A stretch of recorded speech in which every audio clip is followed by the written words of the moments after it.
मैं पानी पी रहा था और चाची का पेशे वाला हिस्सा देख रहा था, जो कि बहुत ही खूबसूरत तरीके से बना हुआ था। मेरा दिल चाह रहा था कि मैं इस पे हाथ लगाऊं।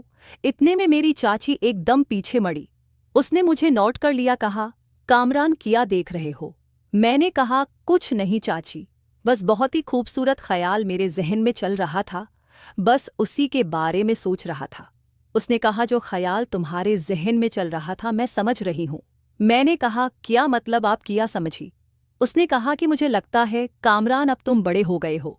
अगर मेरी बात तुम्हारी उम्मी से हुई तो मैं उन्हें कहूँगी कि अब कामरान के शादी करवा दो।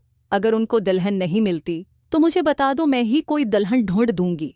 मैंने कहा, नहीं चाची, ऐसी कोई बात नहीं है। अभी मेरी शादी की उम्र नहीं है। अभी मैंने जिंदगी में देखा ही क्या है।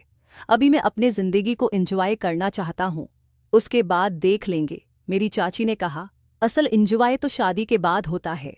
अभी क्या रखा है, घूमो पियो खाओ, एंजॉय मेटन नहीं होती। मैंने कहा, चाचा जी, शादी में किया वाकई इतना सुकून है। उसने कहा कि अभी तुमने वो सुकून हासिल नहीं किया और तुम्हें उस सुकून के बारे में नहीं पता है। जब तुम्हें इस सुकून की लत लगेगी फिर तुम्हें रात रात भर नींद भी नहीं आएगी। ये मेरा चैलेंज है। और फिर इतने में चाची की बेटी आमना भी किचन में आ गई और कहा कि क्या बातें हो रही हैं। फिर चाची ने बात बदलते हुए कहा, कुछ नहीं, बस कामरान से पूछ रही थी कि घर वाले कैसे हैं और कब तक रुकने का प्लान है। फिर आमना ने मुझे कहा कि कामरान भाई आप आएं, मेरे साथ मेरे कमरे में बैठ के हम बातें करते हैं। अम्मी जब तक खाना बनाती है फिर हम खाना खाएंगे। तो फिर मैं आमना के साथ हूँ। उसके कमरे में आ गया। आमना का कमरा अलग बना हुआ था और आमना उस कमरे में रात को अकेली सोती थी। उसमें एक बहुत खूबसूरत बेड बिछा हुआ था और बहुत सारे टेडी बेयर वगैरह पड़े हुए थे। मैंने कहा, आमना तुम्हारा कमरा तो बहुत खूबसूरत है। उसने कहा, कामरान भाई, कमरा खूबसूरत होना कौन सी बड़ी बात है, असल सुकून तो किसी और चीज में है। मुझे चाचू के घर वाले सारी अफरादी आशिक मजाज लगते थे। मेरा चाचू मेरी उम्मी के साथ, मेरा कज़न आसिफ मेरी बहन के साथ। अब चाची भी मुझसे ऐसे गुफ्तगू कर रही थे जैसे मैं उनके इशारे समझ रहा था और आमना भी मुझे उसी मजाज की लग रही थी।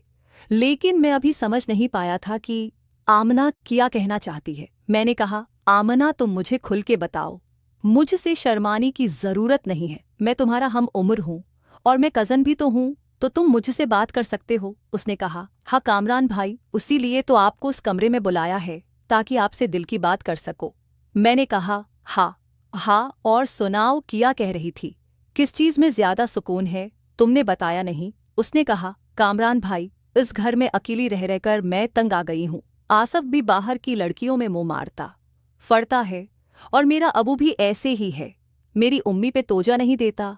और हाँ कामरान भाई, जो मैं ये बातें आपको बता रही हूँ प्लीज बाहर किसी को मत बताइएगा। मैंने कहा, आमना तुम मुझे अपना दोस्त समझो, ऐसी कोई बात नहीं है। तुम जो कहना चाहती है खुल के कहो। और हर बंदे की पर्सनल लाइफ होती है, उसमें कोई बड़ी बात नहीं। मेरी भी कुछ पर्सनल लाइफ है, तुम्हारी भी होगी। अब मैं नोट कर रहा था कि आमना मेरे साथ रिलैक्स महसूस कर रही है और वो बात करने का अंदाज भी खोले दिल से होना शुरू हो गया। अब वो मुझसे हंस हंस कर बात कर रही थी। फिर अचानक मेरे मोबाइल फोन पर बेल बजी। मैंने देखा तो उम्मी की कॉल थी। मैंने कॉल उठाई। सामने उम्मी मुझे कह रही थी, कामरान तुम पहुंच गए लाहौर, तुमने बताया नहीं।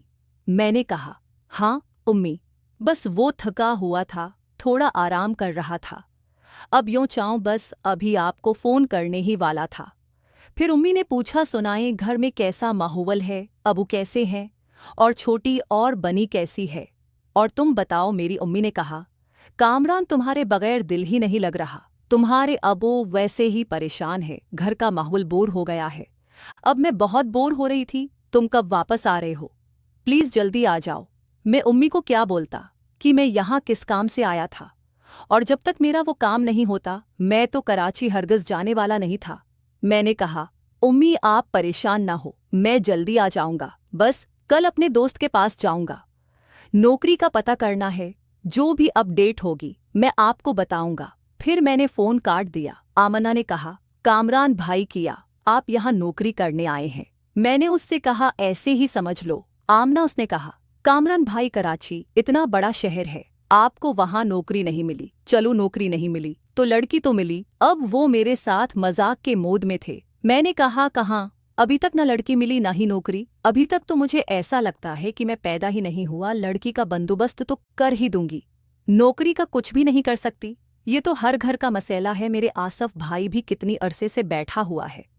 हालांकि मेरे अबू के इतने ताल्लुकात हैं, लेकिन फिर भी पाकिस्तान में नौकरियां कहाँ रह गई हैं। मैंने कहा, क्या मतलब? आमना, लड़की तुम्हारी कोई दोस्त है क्या? उसने कहा, दोस्त तो बहुत हैं। तुम्हें कैसी लड़की पसंद है मुझे बताओ, फिर मैं तुम्हारे लिए बंदोबस्त करती हूँ। मैं दोस्त हूँ ना तुम्हारी, अब तुम्हारा ख्याल दो रखना पड़ेगा। मैंने कहा, आमना बस तुम्हारी जैसी है, मुझे तुम्हारी जैसी लड़कियां बहुत पसंद हैं। अब वो शर्मा रही थी। मैं दिल में खुश हो रहा था कि शायद आमना मेरी बातों से इम्प्रेस हो रही है। फिर मैंने कहा, आमना तुम बताओ, तुम्हारा कोई बॉयफ्रेंड है? उसने कहा, कामरान भाई आपसे क्या छिपाना, आप तो दोस्त बन गए हैं। एक बॉयफ्रेंड नहीं, चार बॉयफ्रेंड थे।